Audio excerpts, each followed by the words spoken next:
नमस्कार दोस्तों, आप सबका फिर से स्वागत है हमारे उस प्रोग्राम में जिसका नाम है all about the international road trip by the turban traveller.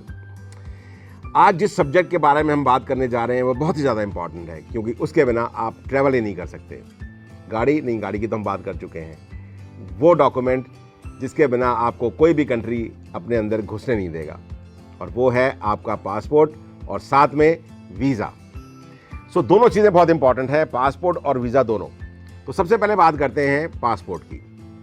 तो पासपोर्ट की नॉर्मल फॉर्मेलिटीज़ है, जैसा कि हमें पासपोर्ट मिलता है इंडिया से वही पासपोर्ट चाहिए होता है, कोई दूसरा पासपोर्ट की ज़रूरत नहीं है। लेकिन आपका पासपोर्ट मिनिमम 6 महीने वैलिड होना चाहिए और उसमें काफ़ी सारे पेजेस खाली होने चाहिए। सो मेरा सजेशन ये है कि अगर आपके पास वो पतला वाला पासपोर्ट है और आप बहुत लंबे ट्रिप पे जा रहे हैं तो आप उसमें एक्स्ट्रा बुकलेट लगवा लें, ताकि उसमें एक जंबो साइज़ का पासपोर्ट हो और काफ़ी सारे पेजेस खाली हों, ताकि आपका मूड जाके वहाँ बदल जाए और आपने और बहुत सारे कंट्रीज़ करने हो तो आप वो भी कर सकें। सो सबसे इम्पॉर्टेंट चीज़ है कि आपका पासपोर्ट इंटैक्ट होना चाहिए, 6 महीने उसकी वैलिडिटी ज़रूर होनी चाहिए। और 6 महीने की वैलिडिटी से काम चलेगा नहीं, क्योंकि आप लंबा ट्रिप लगा रहे हैं। 6 महीने खाली एक रूल है कि 6 महीने अगर आपका पासपोर्ट वैलिड नहीं है तो वो आपको एंटर नहीं करने देंगे। लेकिन आपका पासपोर्ट अगर जितना ज़्यादा से ज़्यादा इसमें टाइम हो उतना ज़्यादा बेहतर है। सो अब आते हैं वीज़ा के ऊपर। तो वीज़ा एक ऐसा टॉपिक है जिसका जवाब मैं बहुत सारे दोस्तों को दे के थक गया हूँ, और सारे लोग जब भी मुझसे पूछते हैं तो उनका एक ही सवाल होता है, सर ये रोड वीज़ा क्या होता है? तो यार, रोड वीज़ा का तो मुझे भी नहीं पता था जब तक मैंने ट्रैवल नहीं किया था, और यकीन जानिए मेरे ट्रैवल एजेंट को भी नहीं मालूम था। मेरा ट्रैवल एजेंट जो पिछले 25 सालों से मेरे साथ काम कर रहा था, मेरी कंपनी के सारे कॉर्पोरेट अकाउंट देख रहा था, उसको भी नहीं मालूम था कि ये रोड वीज़ा क्या भला है। तो मैं आपको आज ये क्लियर करना चाहता हूँ कि ये रोड वीज़ा होता क्या है। तो पहली बात तो ये है कि रोड वीज़ा नाम की कोई चीज़ ही नहीं है। हो गए ना आप हैरान? जी हाँ, रोड वीज़ा कुछ भी नहीं होता है। जो होता है वो नॉर्मल टूरिस्ट वीज़ा होता है, या बिज़नेस वीज़ा होता है, या जो आप काम करने जाते हैं उसके लिए अलग कैटेगरी का वीज़ा होता है। लेकिन जब आप रोड से ट्रैवल करते हैं जैसे मैंने किया, तो मुझे कोई भी रोड वीज़ा लेने की ज़रूरत नहीं पड़ी। तो जो वीज़ा मैंने लिया वो नॉर्मल टूरिस्ट वीज़ा था। अब मुझसे लोग ये पूछते थे कि सर, आपको जब वीज़ा आपका मिला तो आप 30 कंट्री गए हो, तो क्या 30 के 30 कंट्री का आपको वीज़ा मिला? आपने 30 कंट्री का वीज़ा लिया? तो नहीं भाई, मैंने 30 कंट्री का वीज़ा नहीं लिया। जब आप दिल्ली से लंदन जाते हो तो आपको खाली 7 कंट्रीज़ का वीज़ा चाहिए होता है। तो आइए बताता हूँ वो 7 कंट्रीज़ कौन कौन से हैं। बीइंग एन इंडियन, जैसे कि मैं यहाँ से नेपाल होकर गया था, तो मुझे नेपाल के वीज़ा की कोई ज़रूरत नहीं थी। इंडियन पासपोर्ट पर आप नेपाल एंटर कर सकते हो बिना वीज़ा के। फिर हम वहाँ से गए तिब्बत और चाइना। सो तिब्बत और चाइना के लिए एक ही वीज़ा लगता है, लेकिन उसकी रोड की परमिशंस दोनों की अलग अलग होती हैं। जब आप वाया तिब्बत होकर चाइना में एंटर करते हैं तो आपको तिब्बत की भी रोड परमिशन लेनी पड़ती है और चाइना की भी लेनी पड़ती है। सो इसलिए जब आप चाइना जा रहे हैं तो वीज़ा जब आपको मिलेगा तो इस चीज़ का आप ध्यान रखिएगा। दूसरी चीज़, वहाँ से जब हमने चाइना क्रॉस किया तो नेक्स्ट वीज़ा हमारा आया, तो चाइना हमारा पहला वीज़ा था। दूसरा वीज़ा था किर्गिस्तान, तीसरा कज़ाकिस्तान, फिर उज़्बेकिस्तान, फिर आया रशिया। तो रशिया तक हो गए 5 वीज़ा। रशिया से जब हमने यूरोप एंटर किया एस्टोनिया बॉर्डर से, तो पूरे शेंगेन का खाली एक ही वीज़ा लगता है। तो शेंगेन में 22 + 4 26 कंट्रीज़ आते हैं। तो 22 कंट्रीज़ तो ऑफिशियली उसके अंदर हैं शेंगेन के अंदर, और 4 हैं ऐसे जो आप शेंगेन वीज़ा से आप कर सकते हो। उसके लिए स्पेशल परमिशन उनकी आपस की अंडरस्टैंडिंग है। तो 26 कंट्री मोटा मोटा शेंगेन वीज़ा पे आप करते हो। और 2 कंट्री और भी हैं, मोनाको और वेटिकन, और एक कंट्री और है इसमें, तीसरा मैं नाम भूल रहा हूँ। तो वो 3 कंट्री भी अगर आपके पास शेंगेन वीज़ा है तो उस पर जा सकते हो। जैसे कि हम मोनाको भी गए, हम वहाँ से वेटिकन सिटी भी हमने किया। तो मैंने शेंगेन के 2 कंट्रीज़ को छोड़ के सारे कंट्रीज़ करे जब मैं अपने ट्रिप पे गया था, और वो 2 कंट्रीज़ थे माल्टा और ग्रीस। माल्टा हमसे दिमाग से मिस हो गया, और ग्रीस था, वहाँ जाने के लिए हमें जो रोड का रास्ता था वहाँ से बुल्गारिया और रोमेनिया वगैरह कंट्री क्रॉस करने होते थे, और वहाँ का वीज़ा हमारे पास था नहीं, और ना वहाँ से वीज़ा लेने का हमारे पास टाइम था। तो इसलिए हमने 2 मिस किए, लेकिन हम जाएंगे ज़रूर। जब दोबारा ट्रिप लगाएंगे तो वो 2 कंट्रीज़ भी होके आएंगे। सो आप ये वहम दिमाग से निकाल दीजिए कि आप अगर यहाँ से लंदन तक जाते हैं तो आपको 30 कंट्री का वीज़ा लेना पड़ेगा। सो आपको 30 कंट्रीज़ की वीज़ा की बिल्कुल ज़रूरत नहीं है, आपको ज़रूरत है खाली 7 वीज़ा की। अब बहुत से लोगों का एक सवाल मेरे से ये भी आता है कि सर, हम वहाँ जाएंगे और हमें वहाँ पर ऑन अराइवल वीज़ा मिल जाएगा? तो उसके लिए ऐसा है कि बहुत सारे कंट्रीज़ में ऑन अराइवल वीज़ा नहीं मिलता, पर कुछ कंट्रीज़ में आपको ऑन अराइवल वीज़ा मिल जाता है। सो अब आपको मैं कहानी बताता हूँ ऑन वीज़ा अराइवल की, जो हमने ट्राई किया, और वो था रशिया का। रशिया का वीज़ा मेरे पास वैसे 15 दिन का था, लेकिन जब हम बीच में कहीं रुक गए और हमें थोड़ा दिमाग से आउट ऑफ साइट हो गया, तो जब हमने रशिया एंटर किया तब हमें मालूम पड़ा कि भाई हमारा वीज़ा तो खाली 5 दिन का है। अब 5 दिन का हमारे पास रशिया का वीज़ा और हमें सारा रशिया देखना है, तो बड़ी टेंशन हुई। और सबसे पहले हम मॉस्को भागे, और उससे पहले मैंने जो किर्गिस्तान की एम्बेसडर थी उनको फ़ोन किया और उनसे मैंने हेल्प के लिए बोला। तो उन्होंने बोला यू डोंट वरी, आप सीधा मॉस्को पहुँचो और वहाँ जाके वहाँ के एम्बेसडर से मिलो, मैं उनको फ़ोन कर देती हूँ। तो हमने गाड़ी भगाई, वॉल्वो कार से होकर हम सीधा मॉस्को पहुँचने की कोशिश की हमने। तो जब तक हम मॉस्को पहुँचते उससे पहले हमें फ़ोन आ गए एम्बेसी से, और उन्होंने हमसे सारे कागज़ मांगे, हमारे वीज़ा की डिटेल्स, पासपोर्ट डिटेल्स। तो वो हमने उनको व्हाट्सएप पे डाल दी और मेल पे डाल दी। और हमारे पहुँचते ही उन्होंने हमें बोला कि आप, जैसे हम रात को पहुँचे, कल सुबह आप एम्बेसी आइए। तो कल सुबह हम एम्बेसी गए। एम्बेसी जाके उन्होंने हमारे पासपोर्ट वगैरह और सारा कुछ था, वो एक वहाँ पर लेडी थी, वो हमारे साथ गई और उन्होंने वहाँ जाके वीज़ा हमारा अप्लाई कर दिया। और मैंने उनसे पूछा कि क्या मैं आपके साथ चलूँ, तो उन्होंने बोला आपको जाने की ज़रूरत नहीं है, आप अपने क्रू में से कोई भी बंदा एक भेज दीजिए, खाली शक्ल दिखाने के लिए। तो उन्होंने वीज़ा अप्लाई कर दिया। उन्होंने फिर आके मैंने उनसे पूछा कि व्हाट आर द चांसेस, क्योंकि अगर वीज़ा नहीं मिलता तो हमें कल ही भागना था यूरोप जाने के लिए। सो उसने बोला कि यार fairly good chances, already ambassador साहब ने बोला हुआ है, so hopefully you will get the visa tomorrow. तो कल आप जो है आ जाइएगा और हम 5 बजे वहाँ जाएंगे लेने के लिए वीज़ा। तो हम और एक्साइटमेंट में 3 बजे ही पहुँच गए। और जब हम 3 बजे पहुँचे तो हम हैरान हो गए, क्योंकि वो पासपोर्ट लेके हमारे पास आ गई, जबकि हमें जाना था जो इमिग्रेशन ऑफिस है रशिया का, वहाँ से वीज़ा कलेक्ट करने के लिए। तो उन्होंने बोला कि आपके वीज़ा सुबह ही आ गए थे और हेयर आर योर वीज़ा, सो आपको एक्सटेंशन मिल गई है 1 हफ्ते की और। सो ये कहानी मैंने आपको इसलिए बताई कि बहुत सारे लोग ऐसे हैं जो यहाँ से जाते हैं, ख़ास तौर से जो हिच हाइकर्स होते हैं या बाइक्स पे जाते हैं, और बहुत सारा कुछ प्लान नहीं होता, तो आप दूसरे कंट्री में जाके वहाँ पर एक स्पेशल कंडीशंस में वहाँ से वीज़ा अप्लाई कर सकते हैं। और रशिया में एक ख़ास चीज़ थी जो हमें बाद में मालूम पड़ी कि रशिया में अगर आप टूरिस्ट वीज़ा पे हैं और आप टूरिस्ट वीज़ा पे अगर एक्सटेंशन ले रहे हैं, it is very tough to get. और दूसरी चीज़ दोस्तों, कभी भी आप रशिया में ये चांस मत लीजिएगा जो मैंने लिया है, वो इसलिए क्योंकि मेरी जान पहचान थी या ऊपर खुदा मेहरबान था कि हमें वो एक्सटेंशन मिल गई। अगर आपको रशिया के अंदर एक्सटेंशन वीज़ा की, टूरिस्ट वीज़ा की मैं बात कर रहा हूँ, नहीं मिलती और आप ओवर स्टे करते हैं, तो आप रशिया दोबारा नहीं घुस सकते, वो आपको बैन कर देंगे। They are so strict. तो इसलिए रशिया के बारे में ख़ास तौर से आपको बता रहा हूँ मैं कि कभी भी आप रशिया जाएँ तो ओवर स्टे का तो कभी सोचे ही नहीं। अब दूसरी बात ये आती है कि जब हम दूसरे मुल्कों में जाते हैं तो क्या हम वहाँ ऑनलाइन वीज़ा अप्लाई कर सकते हैं दूसरे कंट्रीज़ का, या ऑन अराइवल वीज़ा मिल सकता है हमें?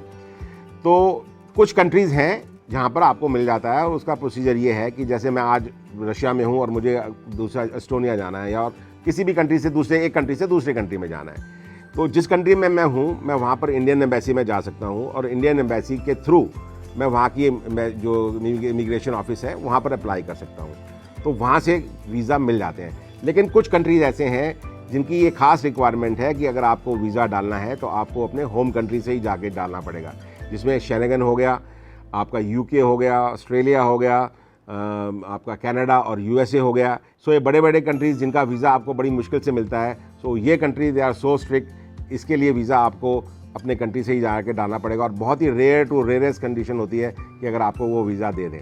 सो नॉर्मली ऐसा नहीं होता है। सो ये तो थी वीज़े की बात कि भाई वीज़ा एक्सटेंशन नहीं लेनी चाहिए, और वीज़ा कौन सा होता है, रोड वीज़ा नहीं तो टूरिस्ट वीज़ा होता है। लेकिन एक बात और भी है, टूरिस्ट वीज़ा जब आप डालते हैं और जब आप रोड से जाते हैं तो क्या करना चाहिए?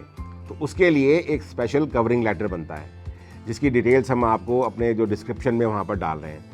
तो वो आपको एक डिटेल लेटर बना के देना पड़ता है कि आप कौन से बॉर्डर से एंटर हो रहे हैं, कहाँ कहाँ जाएंगे, कहाँ कहाँ रुकेंगे, वहाँ की होटल्स की बुकिंग, कंफर्म बुकिंग्स, और कहाँ से कौन से बॉर्डर से आप एग्ज़िट करेंगे। कौन से बॉर्डर से एग्ज़िट करने का मतलब होता है, कई कंट्रीज़ में एक के अलावा 2-3 बॉर्डर्स भी होते हैं एग्ज़िट करने के लिए, दूसरे कंट्री में जाने के लिए। सो वो आपको सारा कुछ मेंशन करना पड़ता है, तब जाकर वो आपका जो वीज़ा है, जब आप रोड का वीज़ा डालते हैं, जब आपको रोड से ट्रैवल करना है, रोड का वीज़ा नहीं डालते हैं, जब आपको रोड से ट्रैवल करना है और आप टूरिस्ट वीज़ा डालते हैं, तो वो सारी चीज़ें इवैल्यूएट करते हैं। अब बात करते हैं कि भाई ये वीज़ा मिलेगा कैसे। क्योंकि बहुत सारे ऐसे लोग हैं जो जाना चाहते हैं, और ख़ास तौर से हमारे जो पंजाबी भाई हैं वो तो सारे ही तैयार बैठे हैं कि किसी तरीके से भी हम यहाँ से निकलें। तो मैं उन सब लोगों को, जो मेरे पंजाबी भाई हैं और जो पंजाब से हैं और कुछ ख़ास तौर से गुजरात से भी हैं और साउथ इंडिया से भी हैं, और क्योंकि गुजराती, पंजाबी और साउथ इंडियन, ये 3 जो स्टेट्स के लोग हैं, ये आपको हर कंट्रीज़ में मिल जाएंगे, क्योंकि ये तीन कंट्रीज से लोग बहुत सारे जाते हैं। यूएसए में जाते हैं आप तो आपको पटेल बहुत देखने को मिल जाएंगे, और आपको जो साउथ इंडियंस हैं वो भी हर जगह पे मिल जाते हैं, खासतौर से आईटी वाले तो बहुत सारे हैं, और पंजाबी तो आपको आलू और पंजाबी तो हर जगह मिलता है। अब हम बात करते हैं कि भी वीज़ा मिले कैसे। तो मैं सबसे पहले तो उन लोगों को बताना चाहता हूँ, जो मेरे पंजाबी भाइयों को, कि अगर आपको ऐसा लगता है कि हमने गाड़ी उठाई और गए एम्बेसी और वहाँ से वीज़ा हमें मिला और हम चल पड़े, तो भाई बिल्कुल भी ऐसा नहीं है। क्योंकि अगर आपके दिमाग में ये है कि हम कार से या मोटर बाइक से जाएंगे और हमें वीज़ा मिल जाएगा, तो उसको सोचिएगा भी मत, बल्कि उल्टा है। अगर आप बाय एयर ट्रैवल कर रहे हैं और एज ए टूरिस्ट जा रहे हैं, तो चांसेस बेटर हैं आपके इन कंपैरिजन कि अगर आप बाय रोड जा रहे हैं, क्योंकि बाय रोड जाने का मतलब है they are going to ask you 100,000 questions. वो इसलिए क्योंकि आप क्या जवाब देंगे उनको।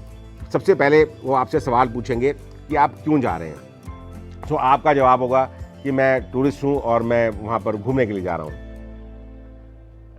तो उनका जवाब ये होगा कि आप बाय रोड से घूमने जा रहे हैं, तो आपने अपने कंट्री में ट्रैवल किया, घूमे आप, तो आप बड़े शौक से बोलेंगे हाँ जी हाँ बिल्कुल हमने करा है, मैं तो दिल्ली से लेह तक गया था। सो मेरे भाई, दिल्ली से लेह तक जाने से आपको अमेरिका का या यूके का या शेंगन वीज़ा इतनी आसानी से नहीं मिलेगा, क्योंकि वो आपसे ये सवाल पूछेंगे कि आपका पर्पस क्या है। तो अब आपके पास जब पर्पस नहीं है और आप बोलो जी मैं खाली ऐसे घूमने के लिए जा रहा हूँ, तो थोड़ा मुश्किल आती है। सो दूसरी बात, जब भी आप किसी कंट्री का वीज़ा डालते हैं, तो सबसे इम्पॉर्टेंट बात ये आती है कि आपके क्रेडेंशियल्स क्या हैं। क्रेडेंशियल से मतलब है कि आपकी ट्रैवल हिस्ट्री क्या है, आपने क्या पहले ट्रैवल करा है। और आप कहेंगे जी मैं तो यहाँ से एशियन कंट्रीज़ घूम के आया हूँ, थाईलैंड, हांगकॉन्ग, बैंकॉक, ये वो, तो वो आपको हेल्प नहीं करेगा अनटिल अनलेस आप पहले कहीं यूरोप घूम के आए हों, ऑस्ट्रेलिया घूम के आए हों, यूके, यूएसए का वीज़ा लगा हो, तो उससे आपको काफ़ी हेल्प मिलती है। और अगर आपके पास ये वीज़ा नहीं है तो आपका 1 पॉइंट माइनस हो जाता है।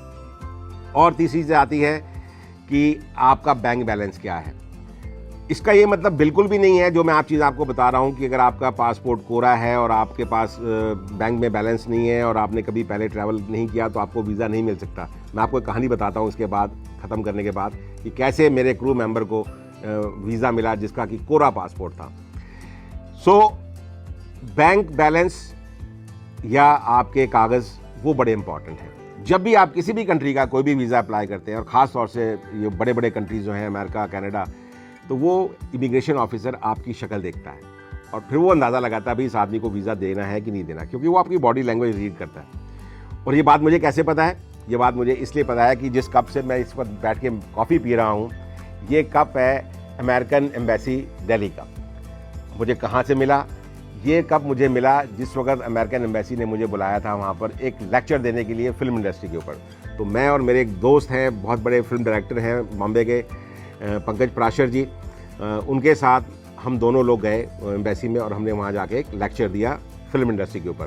क्योंकि जब भी कोई भी नए जो काउंसलर्स और वीज़ा ऑफिसर्स आते हैं एम्बेसी में, तो उन लोगों के लिए यहाँ की कंट्री के बारे में जानना ज़रूरी होता है, तो उनके लिए वो लेक्चर अरेंज किए जाते हैं। तो फिल्म इंडस्ट्री भी एक टॉपिक था, तो इसलिए हम वहाँ गए।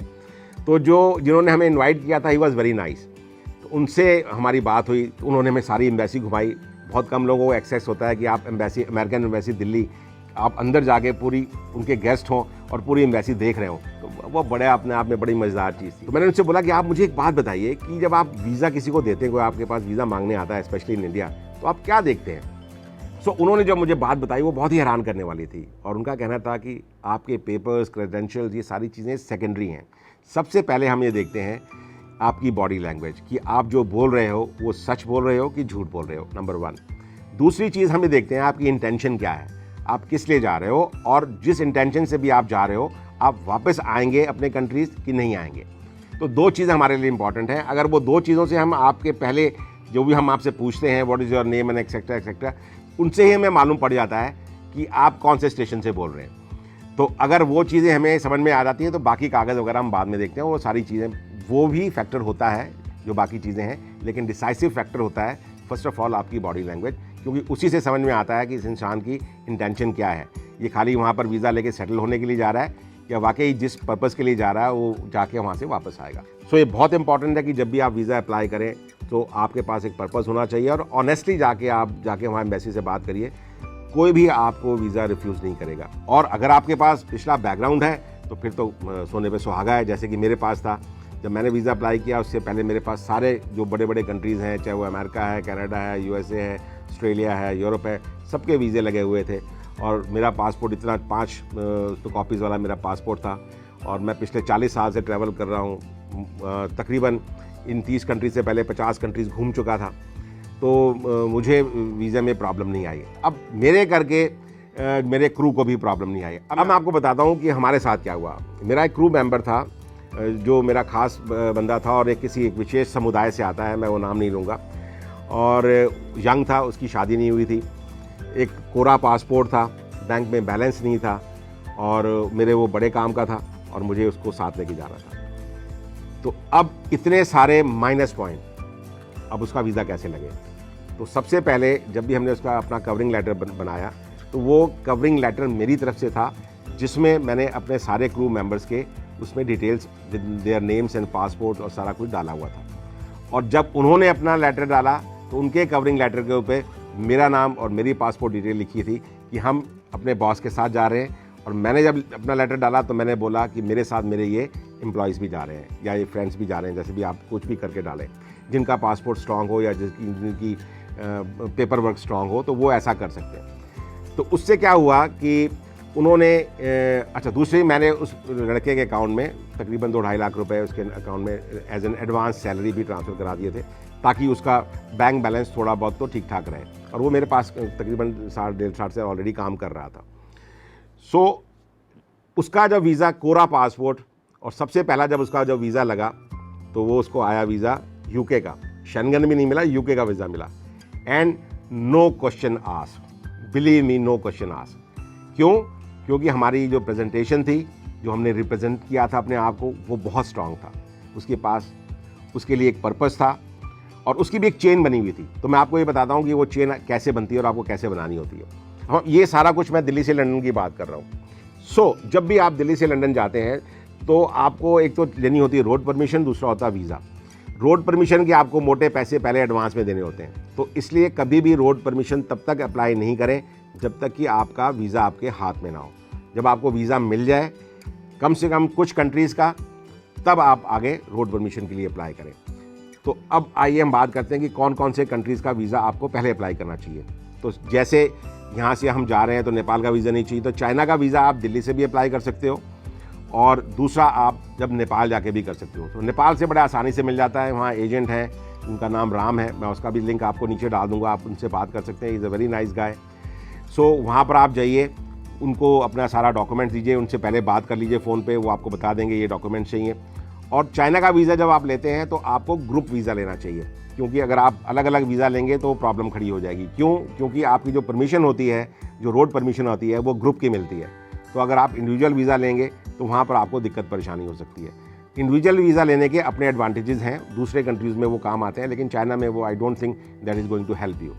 सो आपको वो ग्रुप वीज़ा देंगे। एंड आई वॉज शॉक, यार ये कैसा वीज़ा है कि जो मेरे पासपोर्ट पे नहीं मिला और मुझे कागज़ मिल गया। तो उन्होंने कागज़ पे हमें वो बना के वीज़ा दे दिया था। तो वो एक पेपर वीज़ा था, जैसे कि आजकल ई वीज़ा आते हैं, तो वैसा वो पेपर वीज़ा था और वो उसका कोई भी हमारे पासपोर्ट के ऊपर कोई इंडोर्समेंट उस वीज़ा की नहीं थी। सो आपको वो वीज़ा लेना है जो चाइना का ग्रुप वीज़ा।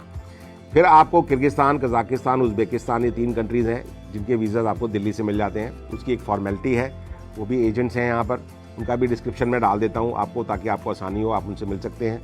उनके कुछ पैसे वैसे लगते हैं, क्योंकि इन तीनों कंट्री का एक कोई जॉइंट परमिशन भी आता है, तो वो सारा कुछ आपको बता देंगे। फिर उसके बाद आता है रशिया का वीज़ा।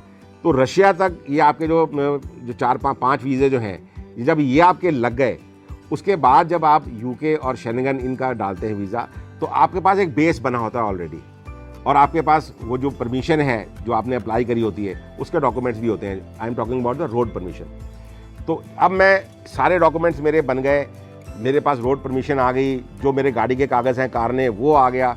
तो जब आप यूके का या शेंगन का वीज़ा डालने जाते हो तो वो सारा कुछ आप साथ लेके जाते हो कि देखिए हम एक सीरियस ट्रैवलर हैं, इन कंट्रीज़ के ऑलरेडी वीज़ा हमने ऑब्टेन कर लिए हैं। ये हमारी गाड़ी के जो परमिशंस हैं वो साथ में लगी हुई हैं, और ये हमने बाकी कंट्रीज़ के वीज़ा हमें मिल चुके हैं।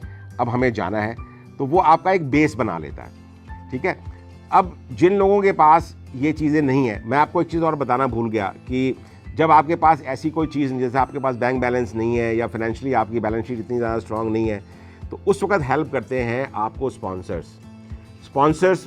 एक तो होते हैं इंडिया के स्पॉन्सर्स जो आपके ट्रिप को स्पॉन्सर कर रहे हैं, आपको कुछ पैसे दे रहे हैं या किसी भी किस्म से आपको स्पॉन्सर कर रहे हैं। और दूसरा होता है ओवरसीज स्पॉन्सर, जिस कंट्री में आप जा रहे हो वहाँ पर आपका कोई दोस्त मित्र या रिश्तेदार जो वहाँ का रहने वाला हो, सिटीज़न हो, वो आपको एक लेटर दे सके कि भाई ये यहाँ आएंगे और इनका हम खाना पीना और रहने का खर्चा हम देंगे। तो एक स्पॉन्सरशिप आपको आ रही है। तो ये दोनों चीज़ें भी आपको बड़ी हेल्प करती हैं अगर आपके पास पेपर पूरे स्ट्रांग नहीं है तो। इसीलिए मैं कहता हूँ कि जब भी आप अपना ट्रिप प्लान करें, बहुत ही तरीके से सोच समझ के और पूरी प्लानिंग करने के बाद आप वीज़ा डालें, क्योंकि एक बार वीज़ा रिफ्यूज़ हो गया तो फिर बड़ी दिक्कतें और परेशानियाँ आती हैं, और हम वीज़ा रिफ्यूज़ होने का अपने कैमरामैन का चांस ले ही नहीं सकते थे। अब मैं आपको एक और भी चीज़ बताता हूँ उससे जुड़ी हुई कि आपको वीज़ा कब डालना चाहिए। तो सबसे पहले, जैसे अब मेरे को अगले साल जाना है, सपोज़ मई में जाना है, तो मुझे अपनी प्लानिंग अभी से शुरू कर देनी चाहिए, 6 महीने 7 महीने पहले, बल्कि और ज़्यादा, क्योंकि वीज़ा में आप डालते हो कि कब आप ट्रैवल करोगे। तो जब आप ट्रैवल करोगे, और दूसरा आपको बफर लेके चलना चाहिए। एक कंट्री से दूसरे कंट्री जब आप जाते हो तो मुझे बफर चाहिए वहाँ पर कि भाई अगर मेरा मन करता है कि सपोज़ मैं यहाँ पर रुकूँ और मैंने प्लान किया है 15 दिन का, और मेरा मन करता है कि मैं यहाँ और एक्स्ट्रा रुकूँ, तो मुझे वो बफर, आप अगर 15 दिन के लिए जा रहे हो तो आप 1 महीने का वीज़ा डालो, मेरा ऐसा सजेशन है, क्योंकि हम देख चुके हैं, ऐसा एक्सपीरियंस हमारे साथ है। तो एक तो आप बफर लेके डालो, और दूसरी चीज़ जो आपको अवॉइड करनी है, जो कि हमने सीखी है और हमारा एक्सपीरियंस है, वो ये है कि जब पीक सीज़न होता है और वो होता है समर में, तब आप वीज़ा अवॉइड करो डालना, क्योंकि तब वीज़ा आने में, ख़ास तौर से यूरोप का वीज़ा आने में बहुत टाइम लगता है। हमने जब अपने वीज़ा डाले शेनेगन के और यूके के, तो मेरे पास ऑलरेडी शेनेगन का वीज़ा था जो 3 साल के लिए वैलिड था, और यूके का वीज़ा मेरे पास 5 साल के लिए वैलिड था। तो हम 3 लोग गए थे, तो उनमें से 2 लोगों ने वीज़ा डाला स्विट्ज़रलैंड से और एक ने डाला इटली से। और इटली से मैंने इसलिए उस बंदे का वीज़ा डाला था जो मेरा कैमरामैन था, क्योंकि इटली में मेरे पास मेरे दोस्त जो वहाँ रहते हैं जो कि इटालियन हैं, उनकी स्पॉन्सरशिप भी थी, तो मुझे लगा कि वो डालना आसान होगा। जिन्होंने स्विट्ज़रलैंड से डाला था उनकी थोड़ी बैलेंस शीट अच्छी खासी थी, तो उनका वीज़ा तो आ गया। अब जो जिनका इटली से डाला था उनका वीज़ा, एक तो वहाँ पर रश बहुत ज़्यादा था, उनका वीज़ा आने में 1 महीना लग गया, जबकि उसके लिए हमने पूरी कोशिश करी, एम्बेसडर्स को भी फ़ोन किया, मेरे दोस्त ने भी वहाँ के एम्बेसडर से बात करी, हमने भी यहाँ से पुश करा, और हाई सीज़न था, वो हमारा पासपोर्ट भी वापस नहीं कर रहे थे, पर हमें वो वीज़ा आने में 1 महीने का टाइम लग गया। और बाद में जब हमने उनसे बात करी तो उनका जवाब ये था कि because of the high season आपका जो है इतनी देर से वीज़ा आपको मिला। आप उस चीज़ को अवॉइड करें तो बेहतर रहेगा। हाई सीज़न में वीज़ा आप मत डालें, नॉर्मल सीज़न में डालें, ताकि आपको इस हैसल्स में नहीं पड़ना पड़े। ये थी वीज़ा से रिलेटेड वो इन्फॉर्मेशन जो कि हमारे एक्सपीरियंस के थ्रू हमने आपसे शेयर की, और ये बहुत ही वैल्यूएबल है। मैं उम्मीद करता हूँ कि सारी इन्फॉर्मेशन आपके बहुत काम आएगी। और सबसे इम्पॉर्टेंट चीज़ क्या रह गई, वो रह गया हमारा YouTube चैनल सब्सक्राइब करना। तो सबसे पहले आप जाइए और हमारा YouTube चैनल सब्सक्राइब कीजिए, और बेल आइकॉन बिल्कुल भी दबाना ना भूलिए, ताकि आपको नोटिफिकेशन मिलते रहें। और अपना प्यार इसी तरीके से हमारे पे बनाए रखिए, और देखते रहिए हमारे सारे एपिसोड। और ख़ास तौर से जब भी आप हमारा एपिसोड देखें तो वो काफ़ी लंबा होता है, 15 मिनट का एपिसोड होता है, तो अंत तक देखें, और जिसका नाम है all about the international road trip by the turban traveller. धन्यवाद।